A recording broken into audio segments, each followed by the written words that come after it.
Thank you, Sophie. Hello and welcome to Wales Today. I'm Jennifer Jones with the headlines. Drug-related deaths reach a record high. Figures show nearly 300 people died from drug misuse in Wales last year. There's a huge ripple effect in terms of within their family, within their friends, but it can also leave quite a significant ripple effect across their local communities as well. Also tonight, we hear from Avril Davis, who's campaigning for the right to have death certificates issued in Welsh in honour of her late husband, Aled. They did offer me to go down the error route, and they would put the Welsh language in a little box at the bottom of Aled's certificate. It would be classed as an error. Now, our language is not an error. Tackling fly tipping in Newport, plans are brought forward to fine supermarkets £100 for every dumped shopping trolley. The Fab Four plus the whole of their 60s entourage headed for Bangor. The Beatles in Bangor in 1967, just one of the memorable moments in the long history of the city marking 1,500 years. And Springer Spaniel Henry, who was abandoned 5 times, wins a major award for helping solve wildlife crime.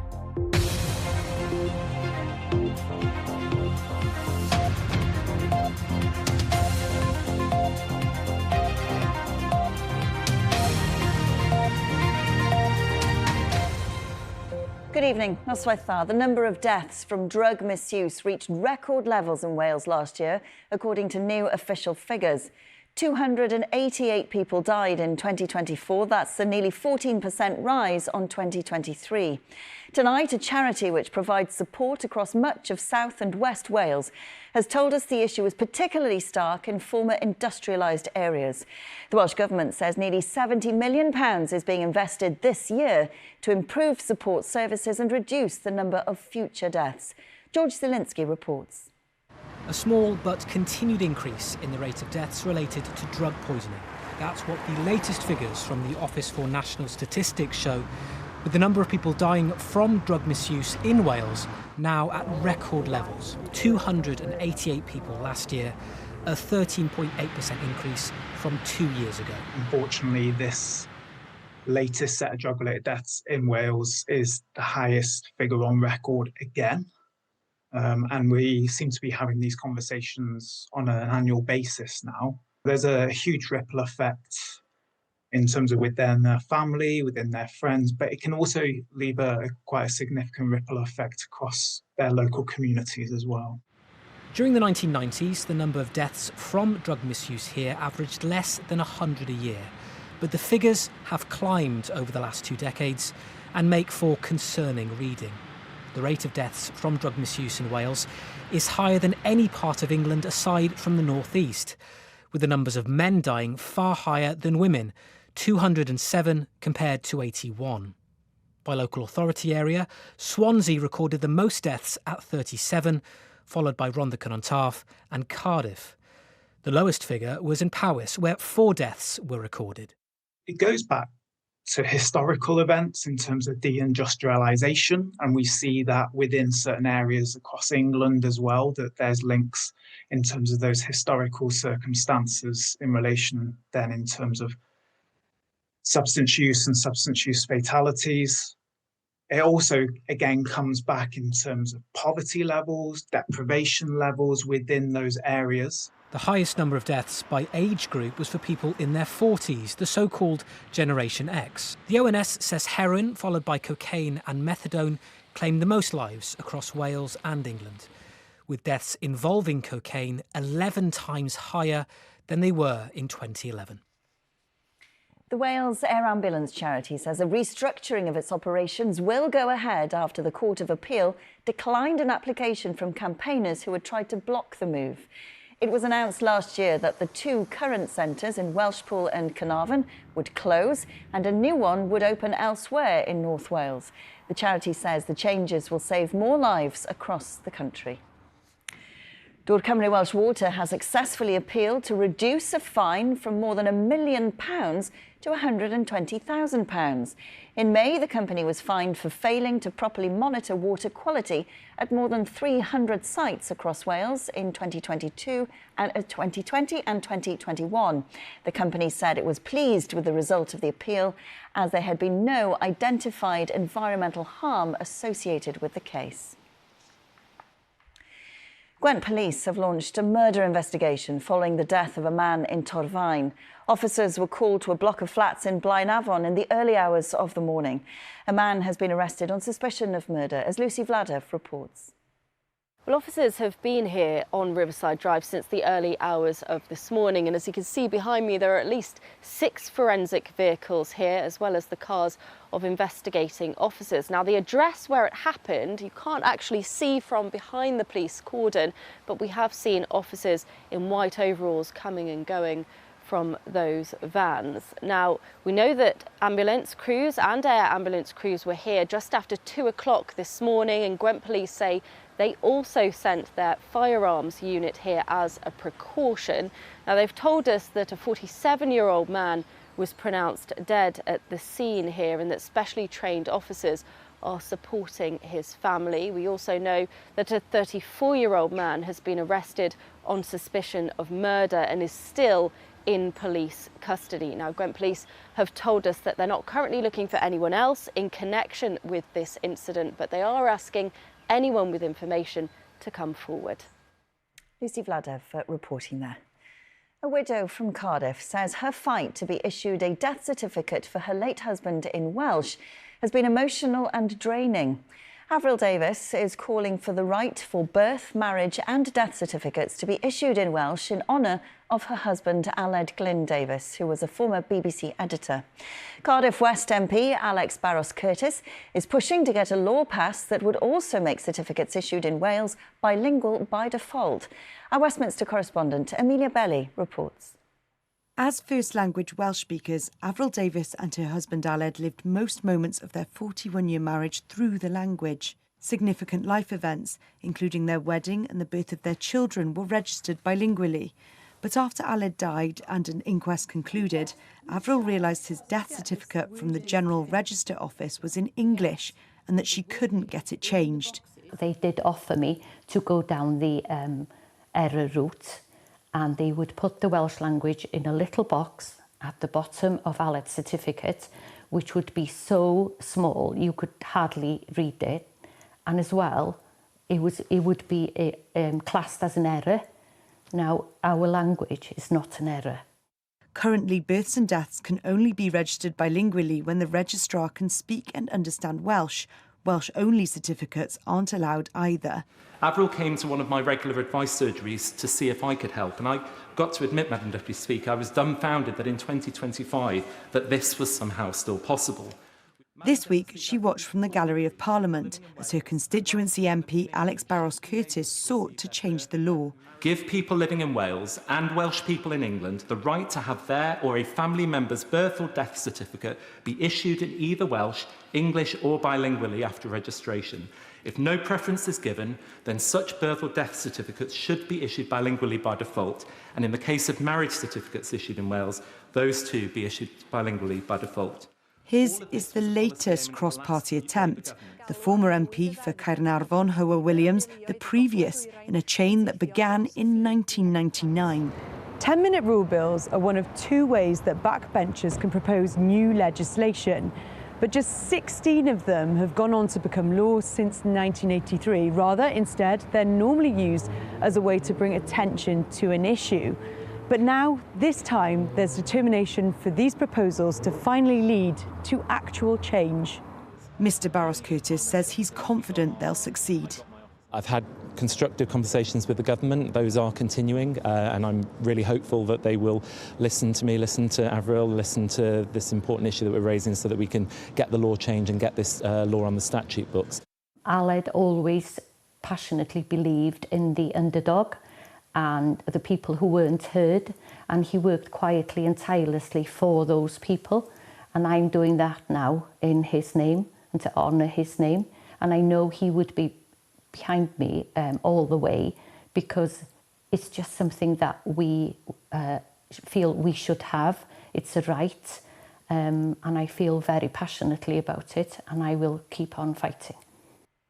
Avril Davies ending that report. Now, on last Friday's programme, we brought you a special report on the issue of fly tipping in and around Newport, with the city being dubbed by some as the fly tipping capital of Wales. Well, now, as part of its work to tackle the issue, the council has brought forward plans to fine supermarkets £100 for each dumped shopping trolley it has to deal with. Jordan Davis has more. A dumped trolley. It's becoming more of a problem in Newport. So now the council are planning on charging supermarkets to try and tackle the issue. Vigo, a student in Newport, sees it a lot. That should be good. Because me, when I buy stuff, like when I go to Sainsbury and I use this stuff, or even Farm Foods over there, or Aldi or wherever, when I finish buying, putting it in my car, I return it back to where it's meant to be kept. But if people are bringing it out here, it's not nice. You're like this. You're defacing the place, you know. Under the plans, the council would collect the dump trolleys and charge supermarkets £100 to return them, which they say is cheaper than the up to £200 cost of a new trolley. Celia, on her way back from the gym, thinks it's a good idea. You do see shopping trolleys just thrown on the side or left everywhere, and I don't know if it's any worse than anywhere else, but you do see them just places. You know, I don't see why there's no problem putting them back when you've done your shopping. Earlier this month, BBC Wales revealed fly tipping in Newport had increased by 6,000% since Welsh Government figures began nearly 20 years ago. The city was dubbed the fly tipping capital of Wales, with residents saying chemicals and asbestos had been dumped outside their homes. The deputy leader of the council said the supermarket money would fund the fight against fly tipping. Every £100 that we get when we actually charge our local supermarkets for the return of their trolleys, every £100 we get is going to be putting straight back into as a resource to help tackle those fly tipping issues. And that's what those fines will be used for as well. We've got to focus on how we actually stop this scourge on our landscape. We absolutely do. This is part of a wider waste issue in Newport. The council says it's determined to clean it up. Jordan Davis reporting there. This is Wales Today, still to come in the programme. We meet Springer Spaniel Henry, who has won a major award for helping to solve wildlife crime with his super sense of smell. And a big change over the weekend. Rain returning, turning wet and windy by Sunday. A full forecast on the way.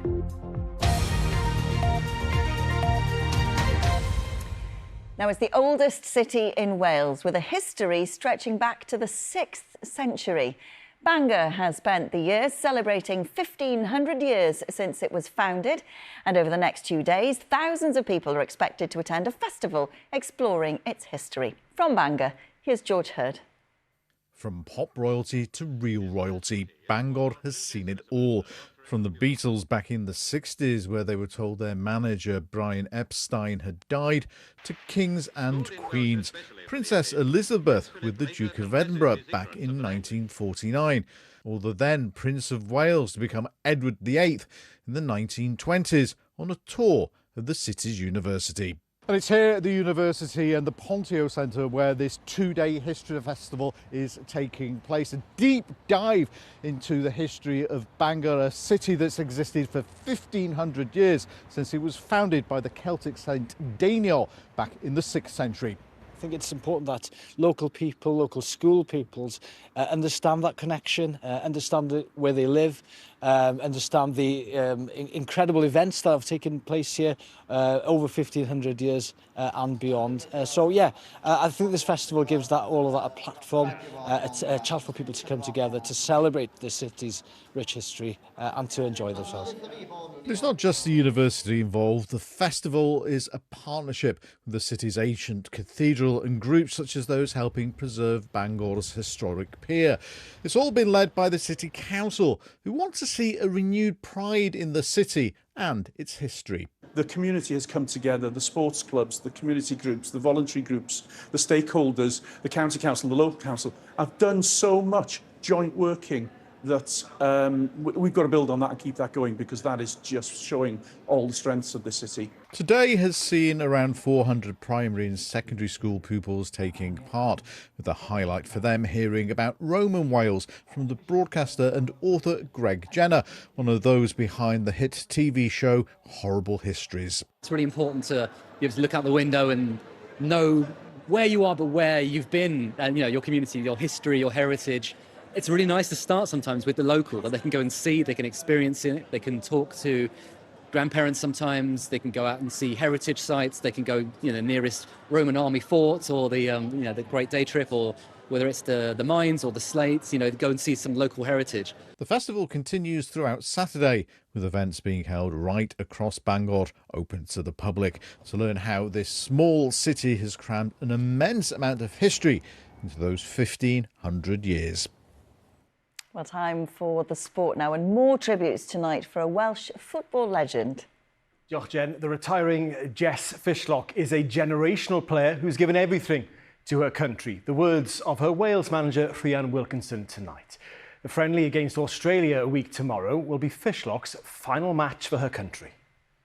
It's 1-1! Look at what it means. At the Women's Euros, Jess Fishlock scoring Wales's first goal at Wales's first tournament. Soon, all of this will be at an end. Rhian Wilkinson says it'll be a privilege to occupy the manager's seat on Fishlock's final game. She is a generational player that has given everything for her country. It's obvious. I think she's being recognised worldwide, which is appropriate, but I'm glad we've got one more game with her in the squad. Fishlock has made her mark away from the sport too, awarded an MBE in 2018, in part for her services to the LGBT community.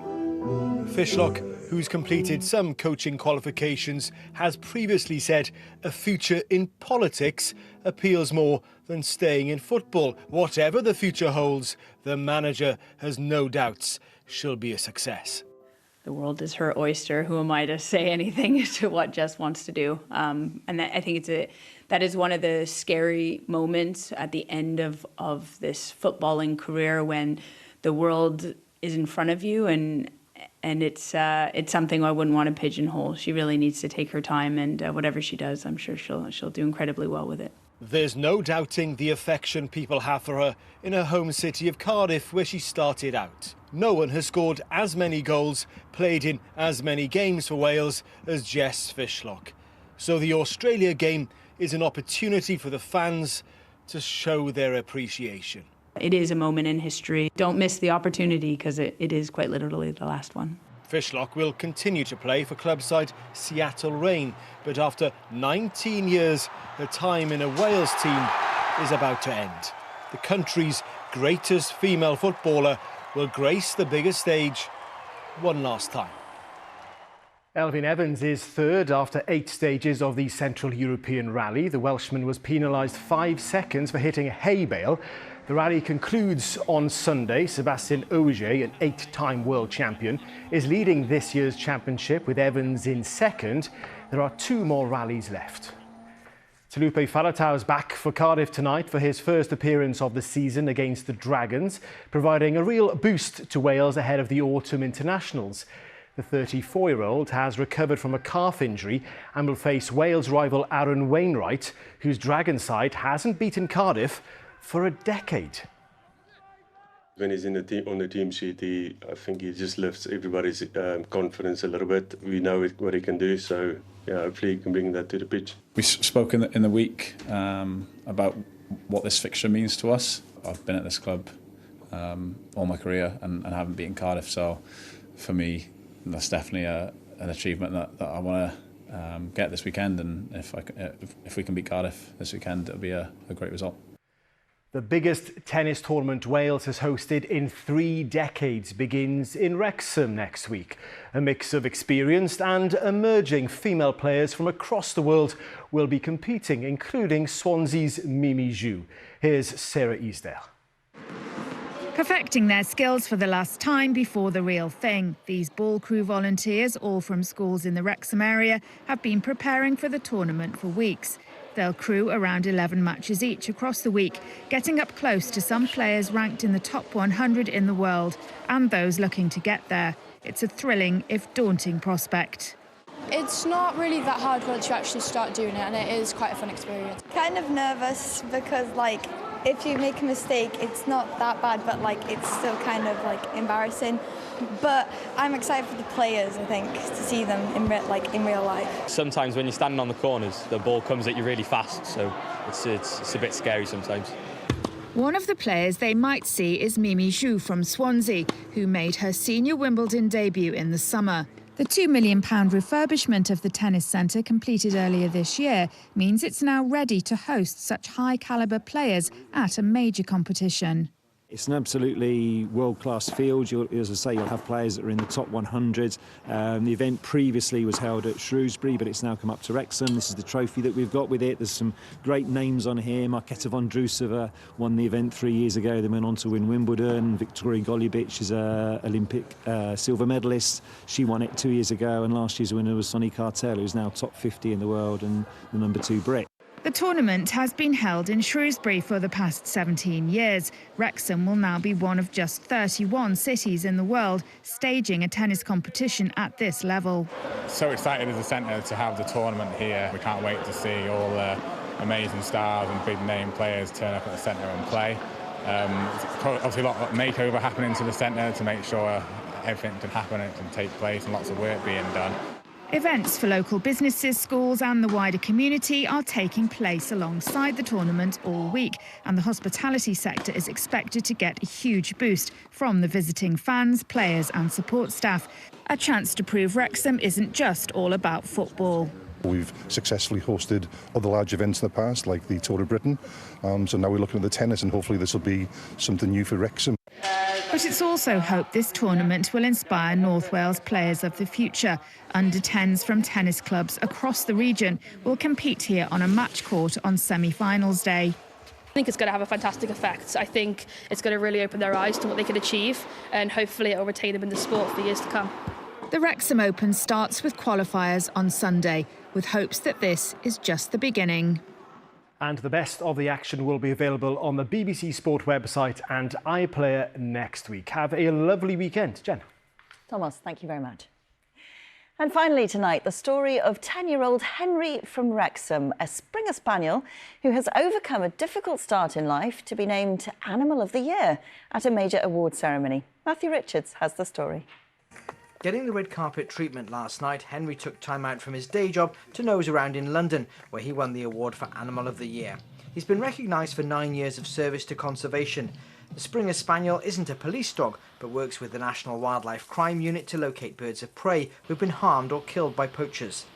The level of recovery is over 90% more with a dog than it is for a person. We had the search recently where he was out, and underneath a load of heather where you couldn't see a thing from the surface, he recovered a tiny bird's skull. So his nose will pick up the faintest little scent. But without that recovery, we haven't got an investigation to start with, really. So it's a game changer. Henry was adopted at 8 months old by Louise Wilson from Wrexham's Conservation Canine Consultancy after being rejected from 5 homes for his boisterous behaviour. He's a really clever sausage, basically. He's a really clever dog, and I think he's very testing. He's got so much energy and drive, and I kind of think as soon as we trained him for conservation or as a detection dog, we're able to give him focus and a purpose, and giving him that purpose and drive has really been able to a good outlet for that type of unruly energy that he has. Henry also uses his energy to sniff out pine martens, water voles and hedgehogs to help monitor their numbers. He's even able to identify these satellite tags which are attached to some birds of prey. His reward is his favourite tennis ball. Television presenter Michaela Strachan hosted the awards show for the International Fund for Animal Welfare. She says Louise and Henry have a great connection. I try and get my dog to sit and it's hard enough. Just about got my dog to sit. You know, to be able to train a dog like Henry to do the work that he does needs an enormous amount of time and patience and dedication and commitment. And so Louise is just as much the award winner as Henry the dog. You know, the two of them together are a formidable team for wildlife protection.